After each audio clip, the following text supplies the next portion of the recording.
Hello everyone, it's great to be back. Today I'm going to talk about setting boundaries, because boundaries are one of these things that we don't necessarily know that we have them until we've gone too far, until they've been crossed. And we certainly know when they've been crossed, because usually we will feel frustrated or angry or resentful or just a sort of seething sense of discomfort. So today's video is going to be about how to know when to set a boundary. So we'll know that a boundary has been crossed when we start to notice an uncomfortable feeling rising when we anticipate some sort of an activity or a meeting or a discussion. And this could be with anybody. It could be with a coworker, with a family member, a friend, a partner, a parent, really anybody at all that we come into contact with. It doesn't even matter how close we are to them. Now, sometimes it's easy to dismiss this feeling as just simply being annoyed, which is true. You are annoyed, but there's also something deeper happening. When you experience this feeling of discomfort, it's usually an indication that a value is being stretched or being crossed, and it's certainly an indication that a boundary is being crossed. So when you find yourself in a situation where there's a rise of unpleasant feelings, there are two parts to being able to work out how to set a boundary in this situation. The first part is in recognizing what you're feeling. And you do that by simply asking yourself, what am I feeling right now? There are a bunch of different ways to identify feelings. One of them is to slow down momentarily, long enough to tune into your body and notice what you're feeling at a sensory level. So are you noticing an increased heart rate? Are you noticing a dry mouth? Are you noticing that your vision is getting narrower? Are you noticing that your hands are tensing up, or that you're speaking at a higher pitch, or that you're speaking more quickly? These are all kinds of physical signs that your body is experiencing some sort of, in this case, maybe stress or anxiety. So working out, how am I feeling right now? One of the ways you do that is by tuning into the body, what's happening in the body.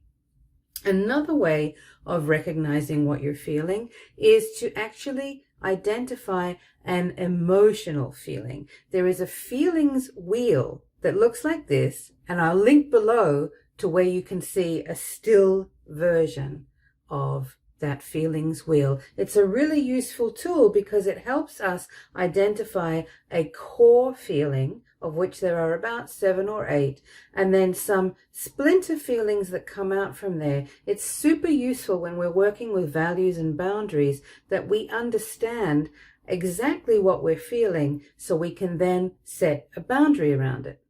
The next part is in working out, what do I need right now? Now, a need could be anything that's physical, mental, emotional, relational, or even internal. Physical needs can be things like a hug, being alone, receiving a different kind of touch, or going outside and getting some air. A mental need could be needing to be in silence. It could be remembering that you are important and valid, or that you have a need to be acknowledged and heard in what you're saying. Emotional needs could be things like being empathized with, being heard, and being validated. And internal needs are things like recognizing that you need to remove yourself from a situation, or accepting that somebody sees a different situation than you do, given what you're experiencing. An internal need could also be something as simple as taking a drink of water, or getting some sugar, or going for a run to practice regulating your nervous system. These are all samples of internal needs that we can experience. And sometimes it's not just one thing. Sometimes there's a multitude of needs going on, and this is where it can get a little bit complicated, but it's really worth the effort. It's worth the effort because when you can identify what you're feeling, Then you can identify a need. And after you've identified a feeling and a need, it's much, much easier to then start setting boundaries. Practice being curious about values and boundaries and reflect on how you'll know or what you'll feel or experience when that need is met. This is really crucial in understanding the importance of boundaries. For example, if I'm feeling angry, I might notice that my heart rate starts to increase or that my vision becomes narrow. And then I start to recognize that what I'm feeling is that I'm feeling invalidated and misunderstood. So the value that is being ignored is a value around validation. It's important to me to feel like my thoughts and opinions and wants matter. So in this case, what I need is to feel heard and validated. When I feel heard and validated, it makes me feel like I'm important and like I'm being cared for. Now, this can be big, but what does it mean? How do we put this into practice in our relationships? So you might practice saying something like this. I'm noticing that I'm feeling angry because I'm feeling misunderstood. I feel that you're not hearing me. And it would be helpful if you would hear what I'm saying. I'm not saying X. I am saying Y. I would really prefer that you would hear and acknowledge that. Even if you become an expert at saying what you want and need, you're not always going to get what you want and need. And this is where the dance of relationship work really starts to take flight. Identifying feelings and needs and boundaries is a really complicated practice, certainly at the beginning, and it takes time to get good at it. What can also happen is that just because you've developed the confidence in being able to say what you want, that doesn't necessarily mean that you're going to get what you want. And other people also have their needs and feelings and boundaries and values to be met also.